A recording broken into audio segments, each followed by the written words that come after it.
Hai semuanya, di usia yang tak lagi muda ini, aku justru sering merasakan gejolak tak terbendung. Ini semua terjadi karena malam itu. Sebelum aku melanjutkan ceritanya, sapa aku di kolom komentar. Tulis nama MU dan dari mana asalmu, agar bisa mengenalku lebih dalam. Karena ini bukan sekedar cerita. Senja selalu punya cara membawaku kembali pada sunyi. Setiap pukul 5 sore, aku duduk di balkon rumahku yang luas, menghadap taman kecil yang dulu kerap dipenuhi suara tawa anak-anakku, suara tawa yang kini hanya tinggal gema di dalam kepalaku. Secangkir coklat panas dan suara radio tua menjadi teman setia. Aku, Diah, 46 tahun, janda dengan harta yang cukup untuk hidup nyaman sampai usia 80. Tapi kekayaan tak pernah bisa membeli kembali waktu, atau memulihkan ruang kosong yang ditinggalkan seseorang yang pernah kau cintai. Sore itu, untuk pertama kalinya setelah sekian lama, aku merasa ada sesuatu yang bergerak di sisi hidupku yang tenang. Bukan angin yang menggoyang tirai jendela, bukan juga kenangan yang mendesak tiba-tiba. Tapi sosok itu, lelaki bertubuh tegap dengan rambut yang mulai memutih di sisi pelipis, baru saja menurunkan kardus dari bagasi mobil hitam yang parkir tepat di depan rumah kosong yang selama ini dibiarkan tak berpenghuni. Rumah itu kini tak lagi sunyi. Dan yang lebih mengejutkan, lelaki itu menangkap tatapanku dan tersenyum. Aku hampir menumpahkan coklat panas di pangkuanku. Entah mengapa aku tidak bisa memalingkan mata. Ada yang berbeda dari lelaki itu. Tatapannya tenang, dalam, tapi menyimpan sejenis luka yang terasa akrab. Dia tampak sopan tapi juga berbahaya, dalam cara yang tak mudah dijelaskan. Aku menyelidikinya diam-diam dari balik tirai. Caranya menyusun barang, sesekali berbicara di telepon sambil tertawa kecil, bahkan ketika dia berhenti sejenak untuk melihat ke arah rumahku lagi. Dia tahu aku memperhatikannya. Aku yakin, dan anehnya, aku tidak merasa malu, sudah lama sekali. Sejak seorang pria membuat jantungku berdetak lebih dari 1 denyut per detik. Suamiku meninggal dalam kecelakaan 5 tahun lalu, meninggalkan rumah, bisnis, dan aku, dalam kebisuan yang membatu. Setelah itu, aku tidak membuka diri pada siapa pun. Aku sibuk dengan yayasan sosial, arisan, dan kelas yoga. Hidupku nyaman, tapi hambar. Tapi sore itu, lelaki bernama Arman, aku tahu namanya dari tukang kebun yang terlalu suka bergosip, membuat hidupku berdenyut kembali. Hanya dari satu tatapan. Dan aku membenci diriku karena membiarkan dada ini berdebar. Seperti remaja. Tapi aku juga menyukainya. Malam itu, aku menutup tirai lebih cepat dari biasanya. Bukan karena ingin menutup pandangan, tapi karena tak ingin terlihat bahwa aku menanti. Menanti sesuatu yang bahkan belum ku mengerti. Aku tak tahu, dari balik jendela itu, hidupku akan berubah. Bahwa pertemuan singkat itu akan menjadi awal dari kisah yang bukan hanya memutar kembali waktu, tapi juga menguji ulang hatiku yang selama ini kupikir telah mati rasa. Bahwa lelaki di rumah seberang akan membuka lembaran-lembaran baru yang berisi gairah, luka lama, pengakuan-pengakuan yang tak mudah, dan malam-malam panjang yang tak selalu bisa dijelaskan dengan kata-kata. Aku hanya duduk, diam, menanti. Dan dalam diam itulah semuanya dimulai. Pagi itu, matahari tampak enggan naik. Langit mendung, seperti menyimpan sesuatu yang tertahan. Aku berdiri di depan cermin besar di kamar tidur, mencoba memilih gaun yang tidak terlalu mencolok, tapi tetap pantas untuk dilirik. Aku tertawa kecil pada diri sendiri. Sejak kapan aku peduli baju apa yang kupakai untuk menyiram bunga? Sejak rumah seberang itu berpenghuni, tanganku memilih gaun linen berwarna krem, sederhana, tapi membentuk lekuk tubuhku dengan sopan. Rambutku hanya kikat rendah. Beberku? Sedikit lip balm. Tidak berlebihan. Aku bukan remaja. Tapi entah mengapa, ada getaran asing yang kurasakan di dada saat langkahku menuruni anak tangga. Aku keluar ke taman, membawa keranjang kecil berisi gunting dan pupuk cair. Sebagian diriku berharap bisa melihatnya. Sebagian lain menertawakan harapan itu. Tapi aku belum sempat menyentuh bunga mawar ketika sebuah suara berat menyapaku dari arah pagar. "Selamat pagi, Bu." Aku menoleh terlalu cepat. Arman berdiri di sisi seberang pagar, mengenakan kaos hitam dan celana chino krem. Lengan kasarnya memegang cangkir kopi. Aromanya samar-samar menembus udara pagi yang lembab. Tapi yang paling menohok adalah cara dia menatapku. Aku terdiam. "Maaf," katanya cepat. "Saya Arman. Baru pindah 2 hari lalu. Saya harap tidak terlalu berisik kemarin waktu bongkar barang." Aku membalas dengan senyum yang, jujur saja, terlalu lebar. "Tidak sama sekali. Selamat datang di lingkungan yang sangat damai." "Damai, ya?" Ia tertawa pendek. "Saya bisa lihat itu dari rumah ibu. Rapi sekali. Tenang. Seperti pemiliknya." Kalimatnya menggantung. Seperti godaan. Atau hanya basa-basi? "Aku tidak tahu." "Saya Daya," kata Pelan. "Rumah ini sudah saya tinggali lebih dari 20 tahun. Anak-anak saya sudah besar dan tinggal di luar negeri. Jadi sekarang, hanya saya dan teman ini." Dia mengangguk. Matanya tak lepas dari wajahku. Dan aku bisa rasakan, jantungku berdetak aneh. Bukan karena kagum, tapi karena dia melihatku. Bukan sebagai janda. Bukan sebagai perempuan 40-an yang seharusnya berhenti berharap. Tapi sebagai aku.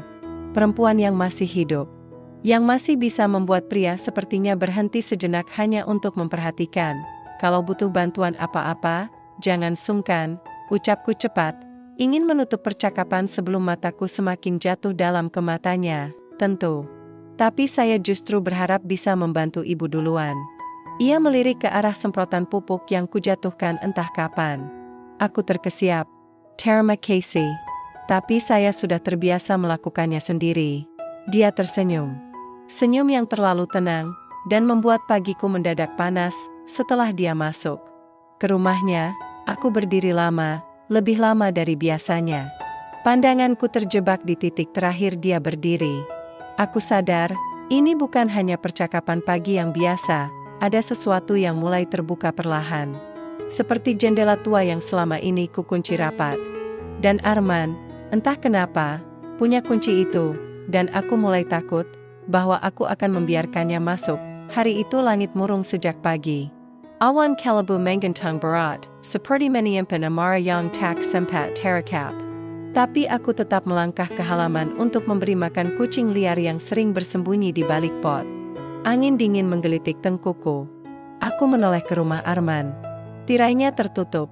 Tak ada tanda-tanda dia di rumah. Anehnya, ada rasa kecewa kecil dalam hatiku. Menjelang sore, langit meledak. Hujan turun deras disertai petir yang memekakkan. Aku menutup semua jendela sambil mengumpat dalam hati karena lampu tiba-tiba padam. Gelap menyelimuti seluruh rumah. Udara mulai dingin, dan aku menyelimuti diri di sofa dengan cardigan tipis. Coklat panas tak mampu menghalau gemuruh di luar, atau di dalam dadaku, lalu terdengar ketukan di pintu. 3 kali. "Ter," tegas aku. Membuka pintu dengan senter di tangan. Dan di sana dia, basah kuyup, rambutnya menempel di dahi, kemeja abu-abu lengket di tubuhnya. Nafasnya berat. "Aku lihat rumahmu gelap," katanya cepat. "Kau baik-baik saja?" Aku mengangguk. Tapi mungkin terlalu pelan, karena dia langsung melangkah masuk sambil mengeringkan rambut dengan handuk kecil dari saku jaketnya. Hujan mengalir dari ujung celananya, membentuk genangan kecil di depan pintu. "Maaf, aku basah semua." "Tak apa, aku juga dingin." Jawaban yang entah bagaimana terdengar terlalu jujur. Aku mengambilkan handuk dan kaos bekas milik anakku yang tergantung di kamar mandi. "Kalau mau ganti baju, kau bisa di kamar tamu." Dia mengangguk, tapi sebelum sempat berbalik, petir menyambar begitu keras sampai aku terlonjak dan memeluk lengannya secara refleks. Tangan kami saling mencari pegangan. Dan untuk beberapa detik, kami hanya diam dalam gelap, dan untuk pertama kalinya, kami saling menunjukkan jurus andalan. Ya, kegiatan yang diharapkan tengah terjadi. Ketika pagi datang, sinar matahari mengintip malu-malu dari balik tirai. Aku membuka mata dan aku melihat Arman. Dan anehnya aku tak menyesal. Pagi itu tak seindah biasanya. Matahari bersinar cerah, tapi ada awan tebal di dalam dadaku. Aku terbangun lebih dulu. Arman masih tertidur di sofa panjang, mengenakan kaos pinjaman dan selimut tipis yang menjuntai ke lantai. Di bawah matanya, ada bayangan gelap kelelahan. Atau mungkin, beban yang baru saja kami ciptakan bersama. Aku berdiri pelan-pelan, mencoba merapikan rambut tanpa menimbulkan suara. Kakiku telanjang menyentuh lantai dingin. Aroma kopi instan mulai menyeruak dari dapur, entah kenapa membuat perutku mual. Bukan karena rasa, tapi karena yang menyeduhnya adalah pria yang semalam menyentuhku dengan begitu lembut. Terlalu lembut untuk sekadar kebetulan. Kami tak saling bicara saat aku menyodorkan mug kopi ke tangannya. Dia menggenggak pelan. Terima kasih, suaranya serak. Dan, maaf. Aku diameter kata itu menusuk seperti pisau kesel yang pelan-pelan. Mengupas kulit pertahanan yang kubangun semalaman. Tak perlu minta maaf, jawabku akhirnya, sambil menatap keluar jendela. Hujan telah berhenti. Tapi jejaknya masih menempel di kaca, seperti kenangan semalam yang menolak menguap. Dia menghela napas. Kita terbawa suasana. Mungkin, kata yang paling kubenci. Aku mengangguk sambil menelan sisa rasa asin di tenggorokan. Kami memang dewasa. Kami tahu apa yang kami lakukan. Tapi kedewasaan juga mengajari kami untuk bersikap seolah semuanya bisa disangkal, disederhanakan, atau dikemas dalam kotak rapat bernama tidak sengaja.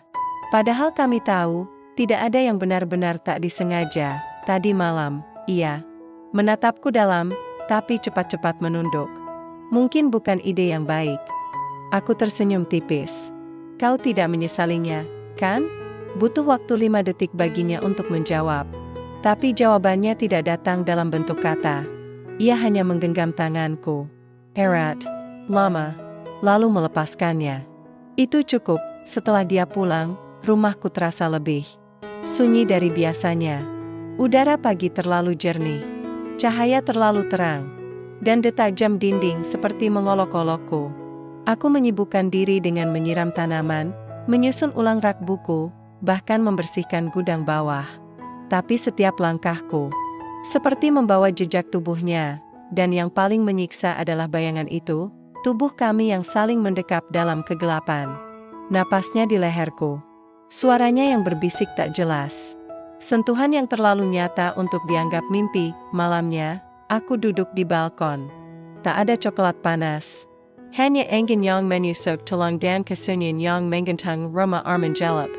Tak ada cahaya dari jendelanya. Entah kenapa, aku merasa seperti baru saja ditinggal 2 hari berlalu sejak malam itu. Arman tidak menghubungi, tidak juga menampakkan diri. Rumahnya sepi, tirainya selalu tertutup. Bahkan lampu taman yang biasa menyala setiap sore pun kini padam. Dan aku mulai lelah berpura-pura bahwa semuanya baik-baik saja. Sore itu aku memutuskan berjalan kaki ke minimarket kecil di ujung jalan. Matahari mulai tenggelam, dan angin membawa wangi basah dari rerumputan. Di tengah langkah pelan, suara klakson pelan menghentikanku. Sebuah mobil hitam berhenti di tepi trotoar. Arman, naiklah. Aku antar pulang, katanya, tanpa basa-basi. Aku ragu sejenak, tapi akhirnya masuk juga. Di dalam mobil, aroma parfum maskulin dan musik jazz pelan mengisi ruang yang sunyi. Kami diam sepanjang perjalanan. Sampai akhirnya, saat mobil melambat di depan rumahku, ia berbicara, "Boleh aku masuk sebentar?" Aku mengangguk. Karena sejujurnya, aku sudah terlalu lelah menahan banyak tanya. Di ruang tamu, dia berdiri tanpa duduk, seolah sedang menyiapkan sesuatu yang berat. Aku belum sempat bicara jujur tentang masa laluku. Aku menatapnya. Menunggu, istriku dulu. Ia menarik napas dalam. Namanya Dinda. Kami menikah 15 tahun, sebelum akhirnya dia pergi. Bukan meninggal. Pergi dengan pria lain. Aku tidak menjawab. Tapi tubuhku sedikit menegang. Aku terlalu sibuk bekerja. Terlalu percaya bahwa cinta bisa bertahan tanpa diberi makan. Dia lelah menunggu. Lalu jatuh cinta pada seseorang yang memberinya perhatian. Aku tahu aku salah. Tapi tetap saja rasanya seperti kehilangan organ penting. Dia tertawa kecil, getir. Yang paling menyakitkan bukan pengkhianatannya, Tapi betapa aku tetap merindukannya selama bertahun-tahun. Aku duduk diam. Tidak tahu harus merespon seperti apa. Dalam hati, aku mulai merasa kecil. Aku pikir aku yang paling tahu rasa kehilangan. Tapi ternyata, Arman membawa luka yang lebih dalam dari yang terlihat. Tapi saat melihatmu di balkon waktu itu, ia menoleh padaku. Aku merasa seperti kembali bisa bernapas. Kalimat itu membuat jantungku berdetak keras. Tapi aku juga tahu, kejujuran seperti ini bukan janji. Bukan permohonan cinta. Hanya kepingan masa lalu yang akhirnya dilepaskannya. Aku tidak sempurna, dia mungkin juga belum utuh. Aku berdiri, lalu mendekat. Tangan kami nyaris bersentuhan di atas meja kopi. Tak ada yang benar-benar utuh, Arman. Yang penting, kita tidak pura-pura utuh. Dia menatapku lama. Mata itu tidak lagi menyimpan misteri, tapi kelelahan. Dan aku merasa ingin memeluknya. Bukan karena cinta, tapi karena mengerti. Malam itu, dia pulang tanpa ciuman, tanpa pelukan, tanpa janji. Tapi untuk pertama kalinya, aku tahu apa yang sebenarnya dia bawa dalam diamnya. Dan anehnya, aku tidak takut pada luka itu. Aku malah ingin ikut menjaganya. Pagi itu aku baru selesai menyiram tanaman di balkon ketika suara klakson keras membuyarkan ketenangan. Sebuah mobil sedan berwarna putih berhenti tepat di depan gerbang. Seorang pria turun dengan langkah cepat, membuka bagasi, dan tersenyum lebar ke arahku. Surprise, Bu. Aku nyaris menjatuhkan gembor air. Raka? Ya Tuhan, kamu pulang tanpa kabar, seruku. Setengah panik setengah bahagia. Anakku, Raka, putraku satu-satunya, kini berusia 25. Dia tinggal dan bekerja di Melbourne. Anak kebanggaanku. Sisa terakhir dari kenangan hidupku bersama almarhum suamiku. Ia memelukku erat, lama. Dan untuk sesaat, aku lupa akan segala perasaan canggung yang kurasakan beberapa hari terakhir.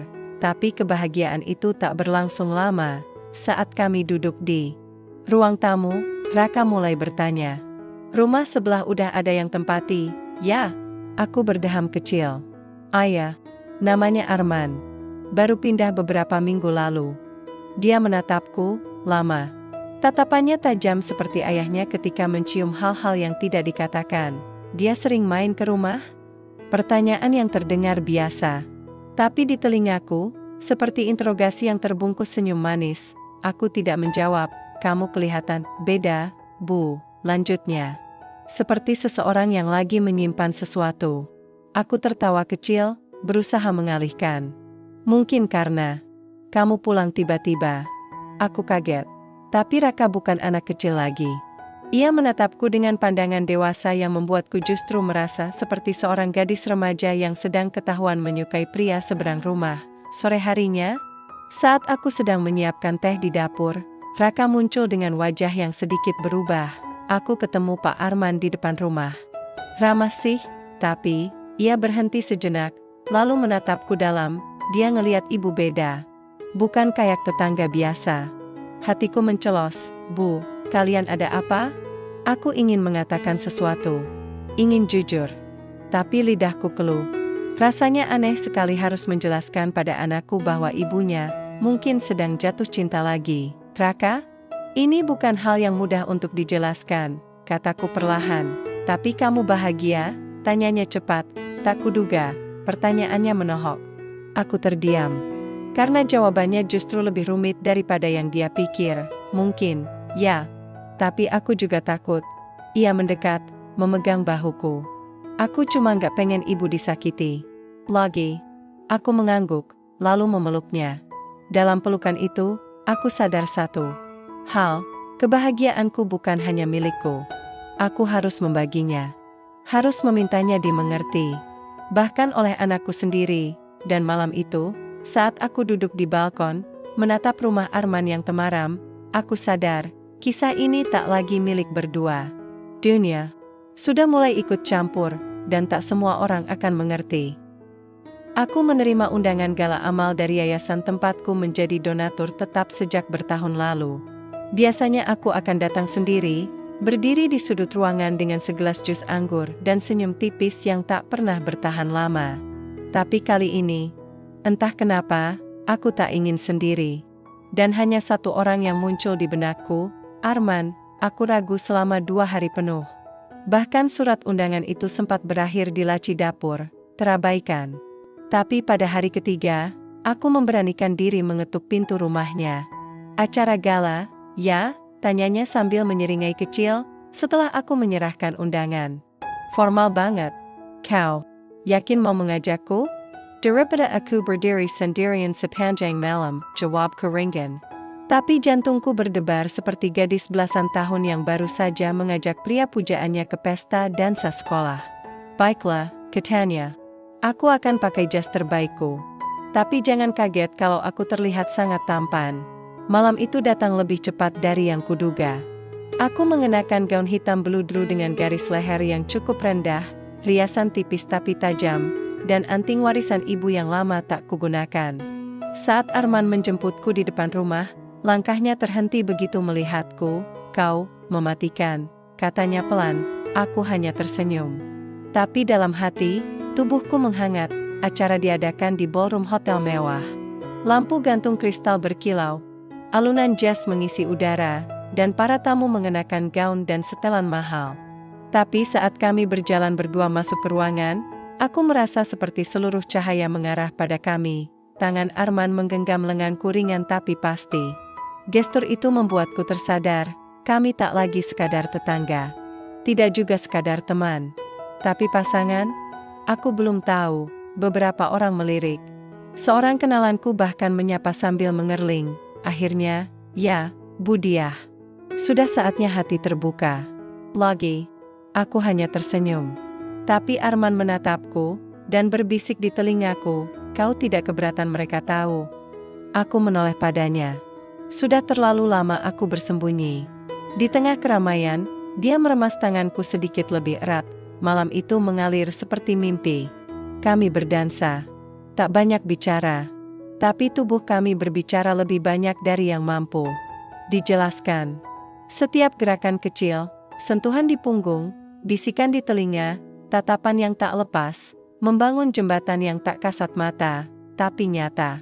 Untuk pertama kalinya, aku merasa diperkenalkan pada dunia, bukan sebagai janda kaya yang kesepian, tapi sebagai perempuan yang dicintai. Saat pulang, kami duduk di mobil dalam diam. Tapi di depan rumahku, sebelum aku sempat membuka pintu, dia menghentikan tanganku. Terima kasih, sudah membawaku malam ini. Aku menoleh. Dia tidak menciumku. Hanya menyentuh pipiku, lama, hangat, lalu melepaskannya perlahan.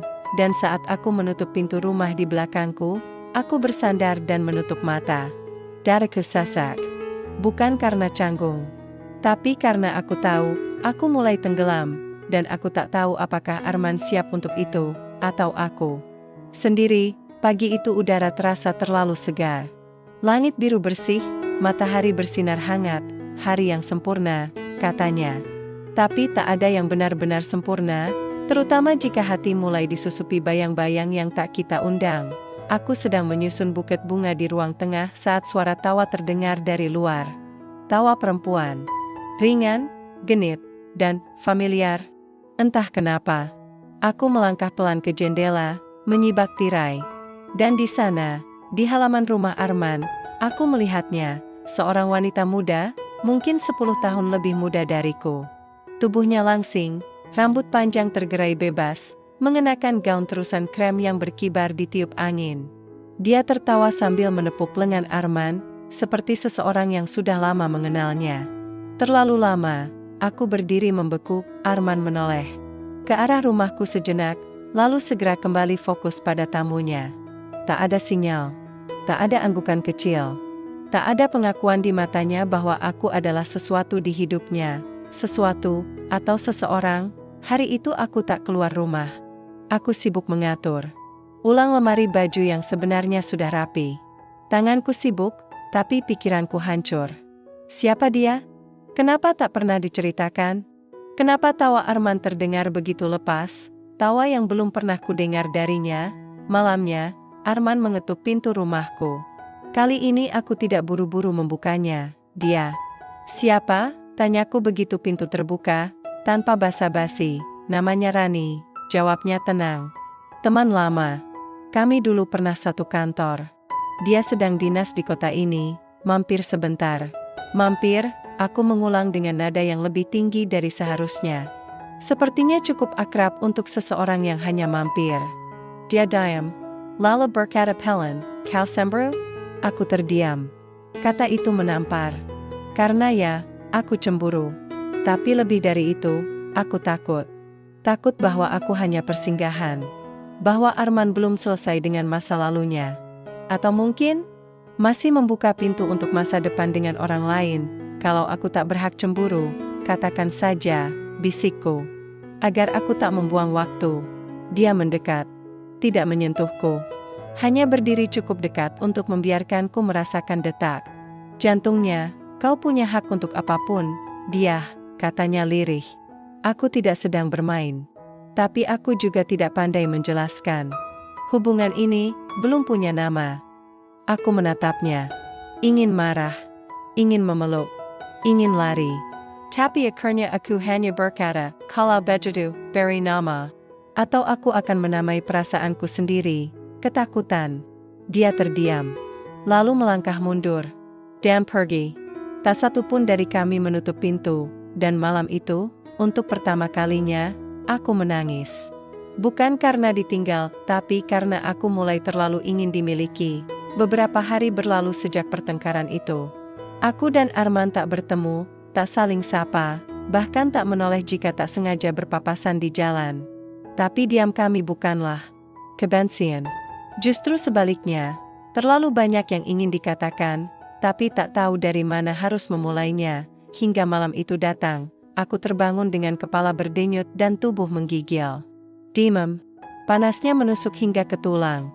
Aku mencoba bangkit, tapi dunia terasa berputar.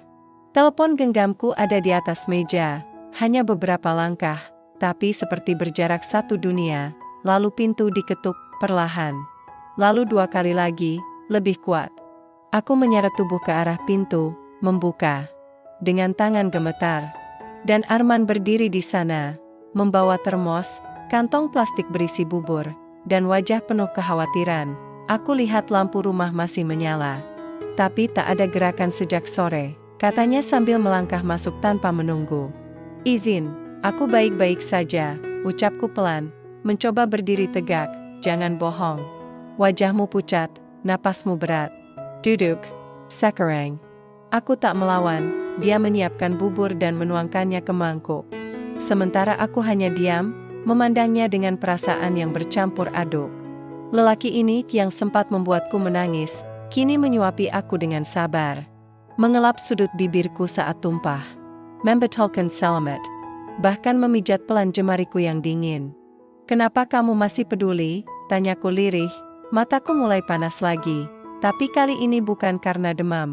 Karena kamu penting," katanya, tapi tidak dengan kata-kata. Hanya dengan cara dia memperlakukan aku malam itu. Dan tiba-tiba, semuanya menjadi tenang. Adu jurus kuncian kembali terjadi, dan untuk pertama kalinya, aku tidak merasa berdosa karena merasa bahagia. Aku hanya diam. Menyerap detik-detik yang terasa terlalu sempurna untuk diucapkan. Karena aku tahu, kehidupan kami belum selesai. Tapi, untuk malam itu, dan pagi yang datang setelahnya, kami saling memiliki, walau mungkin hanya sebentar. Sudah 5 hari sejak malam itu.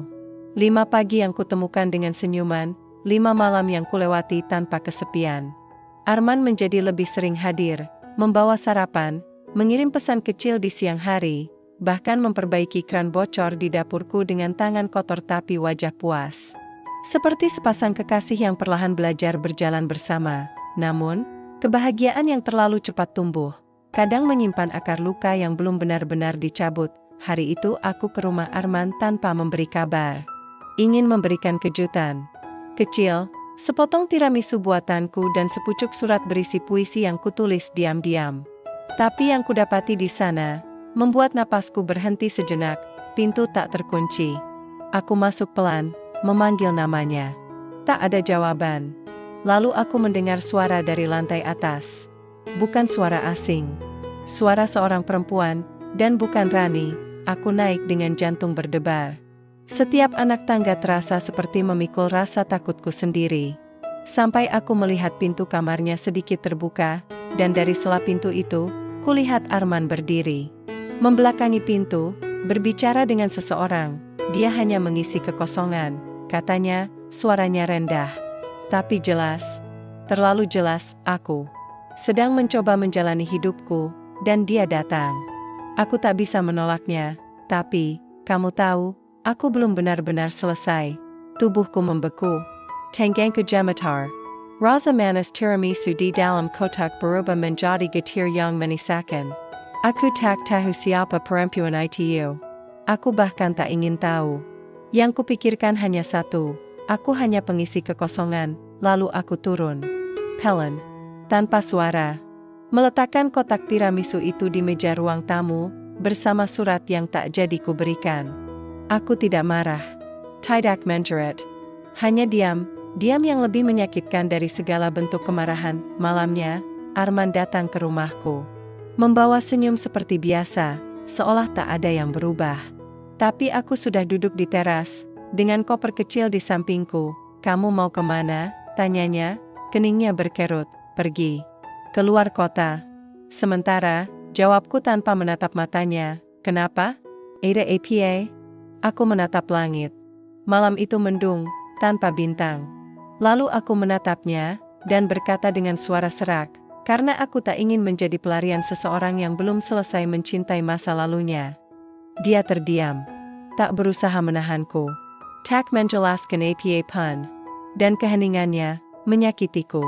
Lebih dari apapun yang pernah dikatakannya, aku menetap sementara di rumah peristirahatan milik orang tuaku di Lembang. Tempat yang sejak dulu jadi pelarian saat dunia terasa terlalu bising. Di sini, udara lebih jujur, kabut pagi lebih lembut, dan waktu bergerak tanpa terburu-buru. Tapi sejujurnya, aku tidak melarikan diri dari dunia. Aku hanya berusaha melarikan diri dari Arman. Setiap pagi aku duduk di teras, memeluk secangkir coklat panas, memandangi hutan pinus yang menua bersama embun. Dan setiap malam aku mendapati diriku menatap ponsel, menunggu pesan yang tak kunjung datang. Anehnya, aku tidak marah lagi. Hanya rindu dan kecewa? Bukan hanya padanya, tapi pada diriku sendiri yang begitu mudah jatuh, begitu cepat percaya. 1 minggu, 2 minggu berlalu, aku mulai menulis lagi. Tentang luka, tentang ketenangan, tentang cinta yang belum selesai. Rasanya seperti menjemput bagian dari diriku yang lama hilang, perempuan yang tidak didefinisikan oleh pria manapun. Lalu suatu sore, saat hujan baru saja reda, aku menerima kiriman paket. Sebuah lukisan. Tanganku gemetar saat membukanya. Lukisan itu adalah potret punggung seorang perempuan di depan jendela, dengan latar pohon pinus dan kabut. Rambutnya sedikit berantakan, dan di tangannya tergenggam secangkir coklat panas. Itu aku. Lukisan itu tidak mungkin dibuat tanpa perasaan. Tidak mungkin dilukis oleh seseorang yang sekadar bermain-main. Di belakang kanvas, ada catatan kecil, maafkan aku.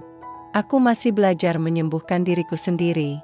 Tapi kamu membuatku ingin sembuh lebih cepat. Tanda tangan Castle di bawahnya. Aku tak tahu harus marah atau menangis atau tertawa. Tapi aku tahu, hatiku yang sempat membeku, mulai mencair perlahan. Ada sesuatu yang tumbuh lagi, meski pelan. Sesuatu yang belum punya nama, tapi terasa hangat. Seperti secangkir coklat panas di pagi yang dingin. Malam itu, aku tak lagi menangis saat menyebut namanya. Aku hanya duduk memeluk diriku sendiri, menatap lukisan itu sambil berbisik, kalau kamu benar-benar ingin sembuh, maka temuilah aku. Bukan dengan lukisan, tapi dengan hatimu. Malam itu hujan deras mengguyur Lembang. Angin kencang mengguncang dedaunan, dan suara petir terdengar seperti amarah langit yang tak bisa ditahan lagi. Aku sedang membaca di depan perapian saat telepon rumah berdering. Suara yang sudah lama tak kudengar menggetarkan dadaku. Ini aku, Arman. Aku terdiam. Degup jantungku berpacu tak karuan. Ada apa? Tanyaku, menjaga nada agar tetap datar. Aku di bawah. Di depan rumah. Langit bergemuruh seperti menggoda keberanianku. Aku buru-buru membuka pintu, dan di sana dia berdiri. Basah kuyup lagi. Seperti malam itu. Tapi kali ini tak ada senyum. Tak ada godaan. Hanya wajah tegang dan mata yang menyimpan kepanikan. Aku butuh bantuanmu. Bukan untukku. Tapi untuk Rani. Namanya membuat dada ini sesak lagi. Dia kabur dari rumah. Kami bertengkar hebat. Dan dia datang padamu. Aku? Aku menatapnya bingung. Aku bahkan tidak tahu dia kirim pesan terakhir. Katanya, kalau ayah mencintaiku, carilah aku di tempat perempuan yang pernah mengajarimu mencintai diri sendiri. Itu kamu, bukan? Aku tak tahu harus tertawa atau menangis. Anak gadisnya, yang dulu tak pernah menyukaiku, justru percaya bahwa aku tempat berlindung terakhir ayahnya. Ironi itu menghantam keras, tapi entah kenapa, juga menghangatkan sesuatu dalam diriku. Kami mencari Rani malam itu. Menyusuri gang kecil, bertanya ke rumah penduduk, hingga akhirnya menemukannya duduk sendiri di taman kecil dekat danau, mengenakan jaket tipis dan memeluk lutut. Wajahnya sembab. Arman langsung menghampirinya, tapi tak langsung menyentuh. Hanya duduk di samping, menunduk. Kamu tahu, aku bukan ayah yang baik, bisiknya lirih, dan aku anak yang menyebalkan, jawab Rani pelan. Keduanya diam lama. Lalu, tanpa aba-aba, gadis itu bersandar di bahu ayahnya. Dan untuk pertama kalinya, aku melihat Arman menangis. Malam itu, aku menyiapkan teh jahe dan selimut hangat untuk keduanya. Kami tidak bicara banyak, tapi kehadiran terasa cukup. Saat Rani akhirnya tidur di kamar tamu, Arman duduk di sampingku, menatap api di perapian.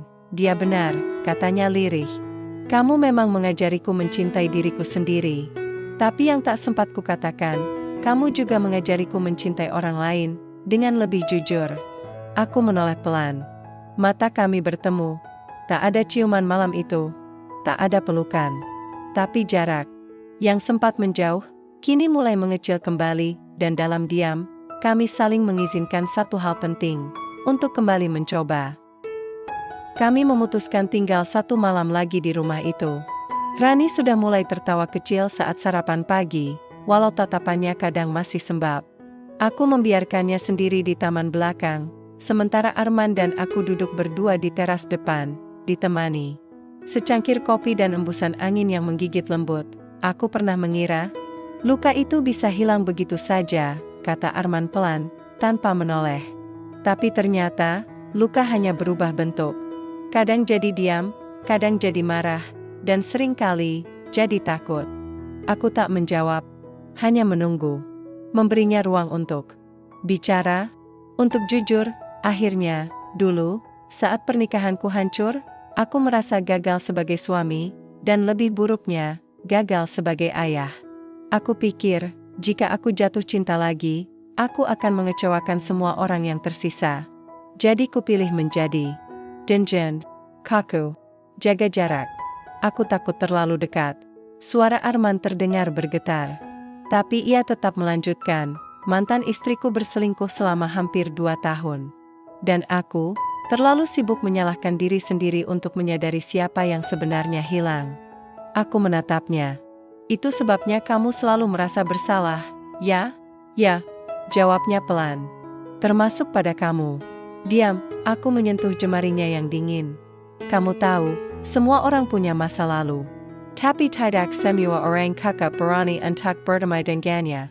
Dan sekarang, kamu sedang dalam perjalanan ke sana.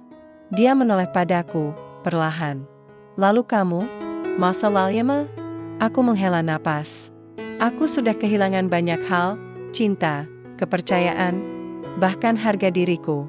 Tapi aku tidak pernah kehilangan harapan bahwa mungkin masih ada seseorang yang cukup sabar untuk mengenalku tanpa menilaimu dari rumor, atau usia, atau status janda. Kami saling menatap, mata ke mata. Tak ada yang perlu dijelaskan. Tak ada kalimat panjang. Hanya satu napas yang terikat, satu rasa yang mendekat, dan saat itu aku tahu, Arman tak hanya hadir. Ia mulai membuka pintu yang selama ini ia tutup rapat-rapat. Matahari mulai turun pelan di balik bukit, dan cahaya keemasan menari-nari di wajahnya. Lalu ia berkata, setengah berbisik, jika kamu mengizinkan, aku ingin belajar mencintaimu. Tanpa takut. Hatiku mencelup kehangatan, dan mungkin, aku siap untuk itu. Sore itu mendung menggantung rendah. Aku baru saja selesai menyiram tanaman ketika sebuah mobil hitam berhenti perlahan di depan pagar. Rama. Arman sedang di dalam, menemani Rani mengerjakan tugas sekolah. Aku tak terlalu peduli pada mobil itu. Sampai pintunya terbuka dan seorang perempuan turun. Perempuan itu cantik, rapi. Kesan elegan menyelimutinya dari ujung rambut hingga sepatu. Tapi yang paling mencolok adalah caranya menatapku. Dingin, penuh taktik. Aku bisa bicara sebentar? Tanyanya singkat. Dengan siapa? Sahutku datar. Dengan kamu. Aku mantan istrinya Arman. Detak jantungku langsung bergetar. Aku membuka pagar, tapi tak mempersilahkannya masuk.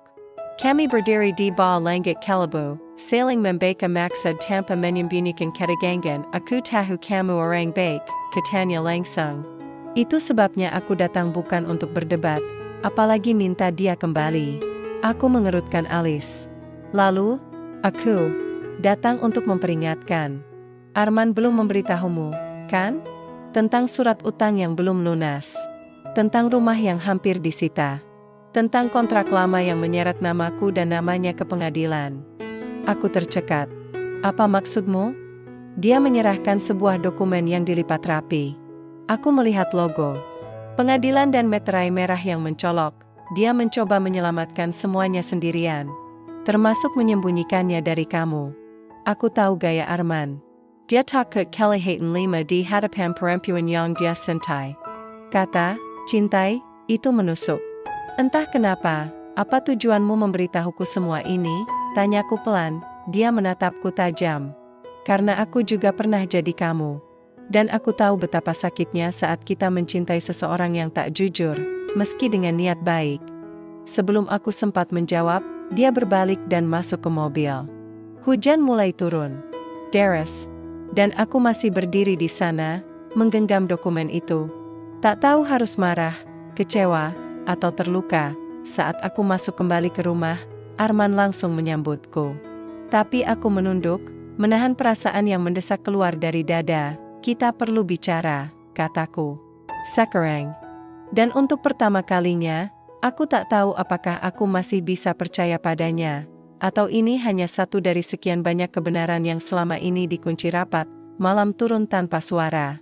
Rumah menjadi terlalu sunyi setelah percakapan di ruang tamu itu pecah menjadi perdebatan. Aku hanya ingin melindungimu, kata Arman, suaranya pecah oleh napas berat. Melandanjaku? Dengan berbohong? Dengan menyembunyikan sesuatu sebesar ini? Aku berdiri, menggenggam dokumen itu dengan tangan gemetar. Arman, ini bukan hanya tentang uang. Ini tentang kepercayaan. Tentang keberanianmu untuk jujur. Ia menatapku, matanya merah. Tapi bukan karena marah.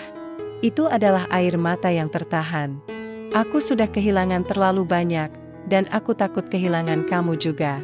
Aku pikir, jika kamu tahu semua ini, kamu akan pergi. Aku menarik napas dalam. Kalau kamu percaya aku akan pergi karena kamu punya masa lalu yang kacau, berarti kamu tidak benar-benar mengenalku. Ia berjalan mendekat. Langkahnya ragu.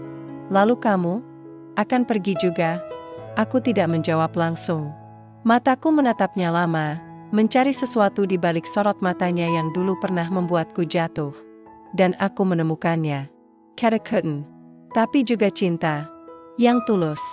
Yang tak bisa disangkal, meski tercabik oleh keadaan. Arman, aku mendekat. Aku bisa memaafkan kesalahan.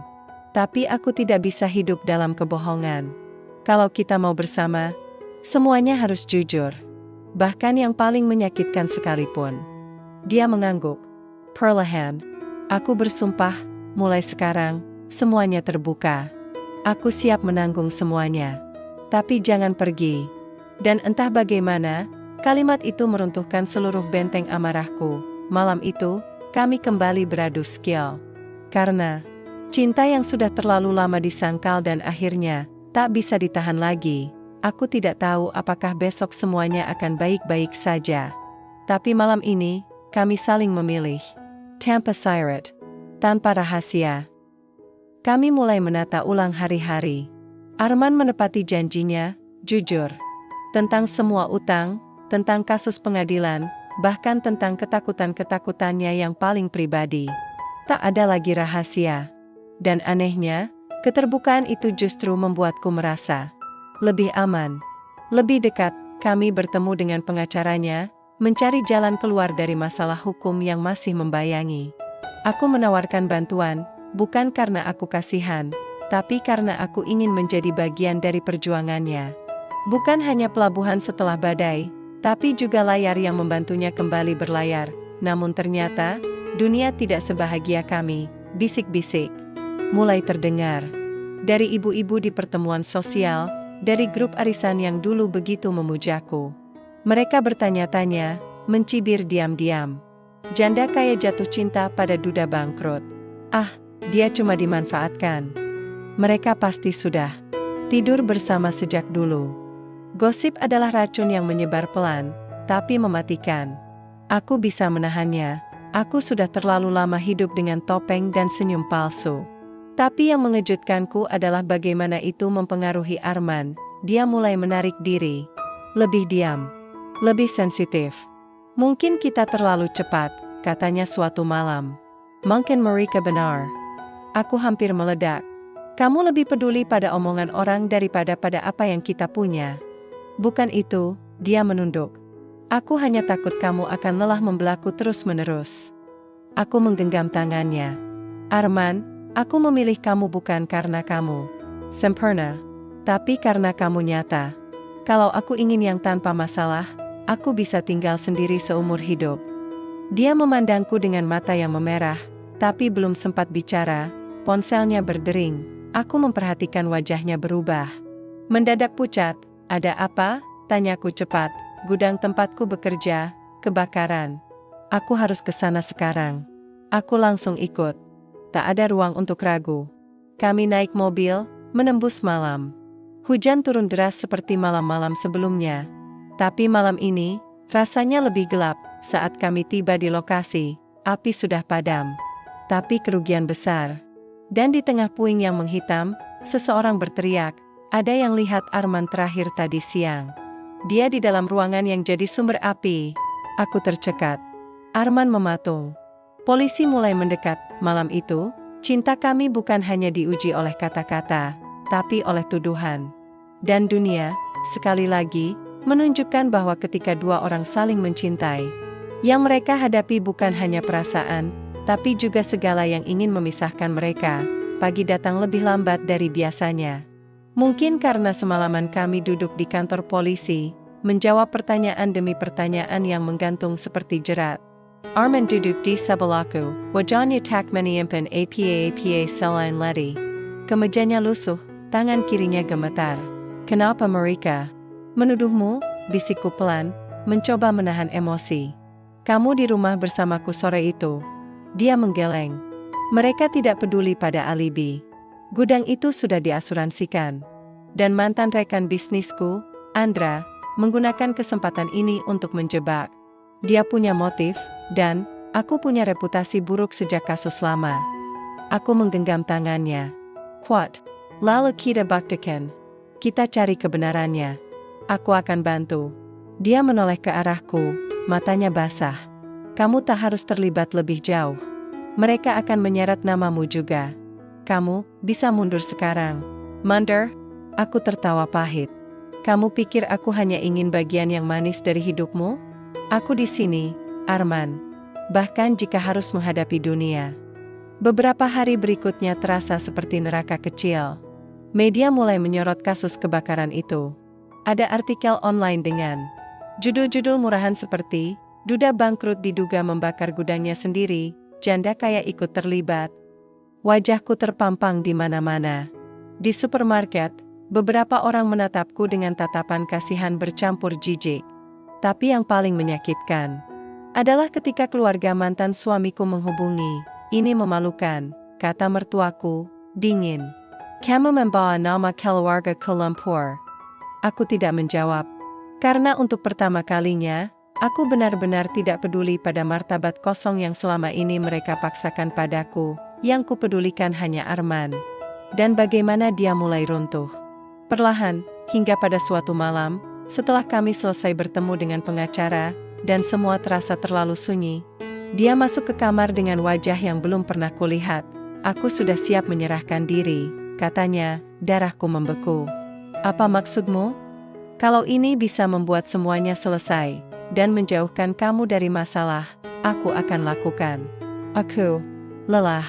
Aku berdiri, menampar pipinya pelan. Bukan karena marah, tapi karena patah hati. Kalau kamu menyerah sekarang, semua perjuangan kita selama ini jadi apa? Aku menangis, mengguncang bahunya. Aku memilih kamu, Arman. Jangan jadikan aku menyesal. Dia memelukku. Lama. Tubuhnya menggigil, tapi bukan karena takut. Karena kesadaran bahwa dia tidak sendiri. Malam itu kami kembali tidur dalam pelukan. Tak saling bicara. Tapi aku tahu, kami sedang bersiap. Karena cinta kadang bukan tentang tetap tinggal, tapi tentang bangkit bersama. Sekali lagi, pagi itu, teleponku berdering saat aku sedang menyeduh coklat panas, minuman kesukaan kami sejak malam-malam dingin penuh pelukan itu. Nama di layar membuatku terdiam beberapa detik. Andra, nama yang selama ini hanya ku tahu dari cerita Arman. Mantan rekan bisnis. Pria ambisius yang dulu mengajaknya membangun usaha, lalu meninggalkannya saat badai datang. Pria yang kini diduga menjadi dalang semua ini. Kenapa dia menghubungi? Tanya Arman pelan, matanya sudah gelap oleh bayangan kekhawatiran. Aku menjawab panggilan itu dengan hati-hati. Suara di seberang terdengar gugup. Aku tahu kamu membenciku, dan kamu berhak, katanya. Tapi aku harus bicara. Karena aku tak tahan melihat dia dihancurkan. Aku menarik napas dalam. Kalau kau tahu siapa pelakunya, katakan sekarang. Atau tutup saja mulutmu. Dia terdiam sejenak, lalu menjawab, bukan Arman yang membakar gudang itu. Itu ulah orang dalam. Salah satu staf kepercayaanku yang ketahuan menggelapkan barang. Mereka ingin menghapus jejak. Aku menjepalkan tangan. Dan kamu tahu itu sejak awal? Aku tahu setelah kebakaran terjadi. Tapi aku takut bicara. Aku takut ditarik dalam masalah hukum. Ia tertawa pahit. Tapi kamu ternyata wanita yang lebih kuat dari semua yang ku kenal. Kau membuat Arman tetap berdiri. Dan itu membuatku malu. Aku mencatat semuanya. Memintanya mengirim bukti. Recommend. Email. Dan Andra menepati janji. Sore harinya, kami mendatangi kantor polisi dengan semua bukti itu. Aku menjadi juru bicara, karena Arman terlalu lelah bahkan untuk bicara sendiri. Wajahnya penuh luka, bukan luka yang tampak, tapi luka karena terlalu lama memikul beban sendirian. Saat petugas mulai memeriksa dokumen, menyaksikan rekaman yang menunjukkan pegawai mencurigakan, aku melihat sedikit harapan di mata Arman. Seperti sinar kecil di tengah hujan yang belum juga reda. Namun belum sempat kami pulang, satu kabar baru datang menghantam. Salah satu surat kabar gosip merilis berita eksklusif tentang transaksi mencurigakan antara janda sosialita dan tersangka kebakaran. Dilengkapi foto kami saat keluar dari kantor polisi, seolah-olah kami baru saja bersekongkol, bukan berjuang. Aku membaca judul itu di mobil, dan untuk pertama kalinya aku tak bisa menahan air mata. Aku tak peduli pada hartaku, gumamku lirih. Tapi mereka mencoba menghancurkanmu, lewat aku. Arman memelukku dari samping, menunduk. Kita akan lalui ini. Sama-sama. Bahkan jika dunia ingin melihat kita hancur. Malam itu kami kembali ke rumah. Tak banyak kata. Tapi di tengah keheningan, ada satu hal yang kembali kami sadari, bahwa cinta yang bertahan bukanlah cinta yang sempurna, melainkan cinta yang tak berhenti memperjuangkan. Beberapa hari terakhir ini, rumah terasa seperti panggung kosong setelah pertunjukan usai. Tak ada tawa, tak ada musik lembut di pagi hari. Hanya aku dan Arman, dua jiwa yang saling mencintai tapi mulai saling membungkam demi tak saling melukai. Kami duduk di ruang tamu sore itu. Lampu belum dinyalakan, hanya cahaya senja menembus dari sela tirai. Aku sudah siapkan koper, ucap Arman pelan. Aku tidak langsung menjawab. Mungkin karena aku sudah tahu, sejak beberapa hari lalu. Dia mulai berbicara dengan jarak. Memelukku seolah itu bisa menjadi pelukan terakhir. Mencium keningku terlalu lama, kau akan pergi? Tanyaku akhirnya. Suaraku retak, seperti jelas yang pakai pelan-pelan, dia menggenggak, menandak. Untuk sementara, Jakarta terlalu bising. Aku butuh waktu untuk memulihkan semuanya. Diri sendiri, reputasi, pikiranku, dan aku, tanyaku. Kali ini, aku tak bisa menahan isak, dia memejamkan mata. Aku takut aku justru membuatmu terluka lebih dalam kalau tetap di sini. Setiap langkahku terasa seperti membawa badai ke dalam hidupmu. Setiap ciuman kita selalu diawasi, difoto, dijadikan cerita murah oleh mereka yang bahkan tak tahu siapa kita sebenarnya. Aku berdiri, berjalan ke jendela. Hatiku berteriak, tapi mulutku bisu. Mungkin inilah yang disebut mencintai tanpa menggenggam. Mungkin, jika aku benar-benar mencintainya, aku harus merelakannya pergi. Tapi sebelum aku sempat bicara, Arman berdiri. Langkahnya mendekat. Tangannya meraih tanganku dari belakang, menggenggamnya erat. Aku tak akan pergi kalau kau memintaku bertahan, katanya pelan. Aku hanya ingin tahu, kau masih ingin aku ada di sini.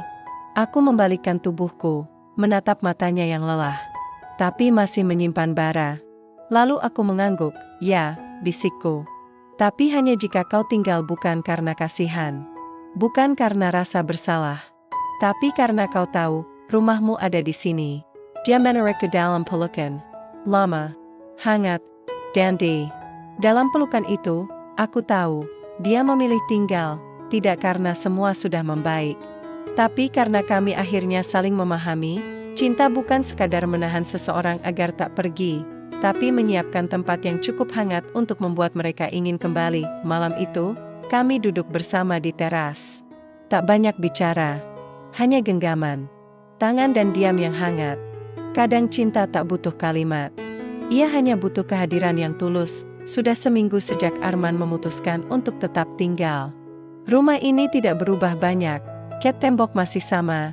Taman kecil di sudut kanan masih dipenuhi mawar putih yang perlahan merekah. Tapi kami bukan lagi dua orang yang sama seperti ketika pertama kali bertemu. Pagi ini, ia menyeduhkan coklat panas untukku. Cangkir yang sama, aroma yang sama, tapi rasanya berbeda, lebih dalam, lebih mengikat.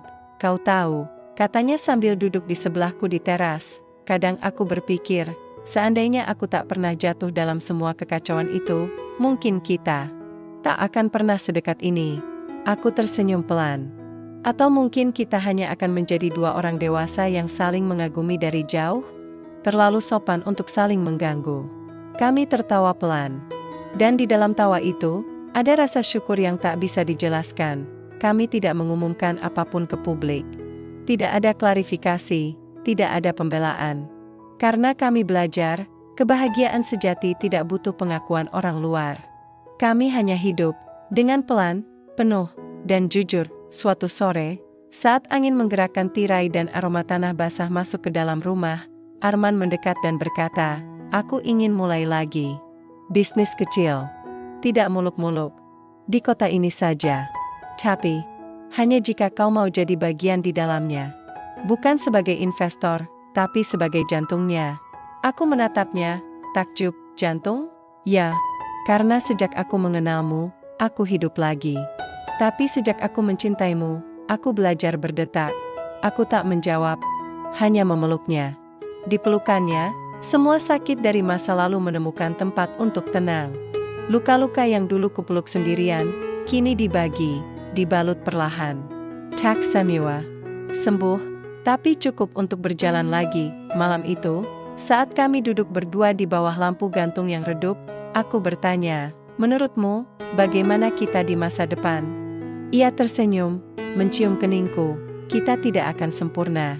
Kita akan bertengkar, salah paham, mungkin saling diam untuk waktu yang lama.